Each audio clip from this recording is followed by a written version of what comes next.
Thank you, Mr. Speaker, for recognizing me. And President Ronald Reagan warned in 1985 that America has an unrelenting obligation to halt communist penetration in our hemisphere. If we fail to meet this obligation, we will send the unmistakable signal that the greatest power in the world is unwilling and incapable of stopping communist aggression in our own backyard.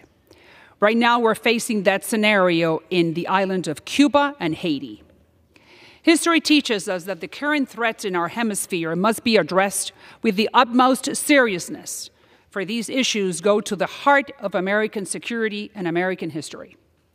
I stand here today to ensure that once again we learn from history and understand that the turmoil in our hemisphere, in America's own backyard, can and must be stopped, or the price we pay will be dear. Let's focus on Cuba and Haiti. The stakes are incredibly high. The Cuban people live in a perpetual cycle of misery and despair at the hands of their communist oppressors.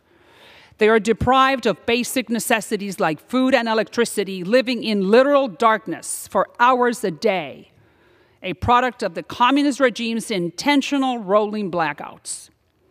The regime has adopted the slogan Patria o Muerte, or patriotism or death, while subjecting the Cuban people for the last 60 years to conditions that will surely lead them to the latter, death from deprivation. A few days ago, Cuban protesters bravely took to the streets of Santiago and other cities on the island after once again being subjected to massive food shortages and blackouts for up to 18 hours a day. Now the protesters are crying out Patria y Vida, or patriotism and life. In response, the Cuban regime, did what they always do, blame us, the United States, for our embargo. But we fully understand the operations manual for the communist Cuban regime's propaganda machine. They have been exploiting, starving, imprisoning, and beating their own people for decades. But we know the truth. We, as a Congress, as an American people, can take several steps to ensure the protesters' voices are not shouting in vain. First, I am calling on President Biden and the administration to take a stronger stance against the Cuban regime and stand in solidarity with the brave freedom fighters pouring onto the streets all over Cuba. United States support for the Cuban freedom fighters is not a partisan issue. It is a morally right and intimately linked to our own security and our own history, freedom, and democracy. We know that information is power. So let's provide internet access to the Cubans now so they can have a window to the free world. Now, I am talking to the Cuban military commanders. I have a crucial message for you. History has its eyes on you. It is inevitable that peaceful protesters will continue to take to the streets in Cuba in the hopes of finding freedom. And there will come a time when your moral integrity will face the ultimate test, whether or not to raise your weapons against your own neighbors and your own friends. My message from this floor is very clear to the Cuban military commanders. Make the right choice. Do not shoot at your own fellow citizens. Do not shoot at the Cuban people.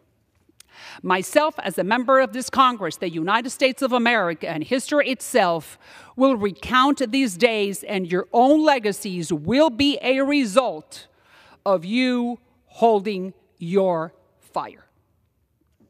Now, this is not just Cuba that needs our attention. Another monster is looming large in our backyard, threatening America's security. Haiti. Haiti is crumbling, a completely failed state in anarchy, overrun by gangs, violence, and chaos. Haiti's humanitarian, political, and security crisis grows worse by the second, while most people are on the brink of starvation. There is currently a Haitian refugee crisis unfolding. Haitian refugees will pour into our own country by the thousands. But for the last 2 years, the Biden administration swept the problems brewing in Haiti under the rug, and now their worst nightmare has appeared. We must call for a coalition of our allies in Latin America to help restore order in Haiti and halt the threat before it impacts additional countries like the Dominican Republic. America's enemies, hostile countries like China, Iran, and Russia, would love nothing more than to force communism onto our small neighbors like Haiti, just like they did in Cuba 60 years ago. We cannot sit idly by nor afford to ignore the flames growing. We must take action now. I urge the Biden administration to place close attention to my warnings. We need a clean strategy on the situation in Haiti, and we need to look to Congress to lead the way, this Congress.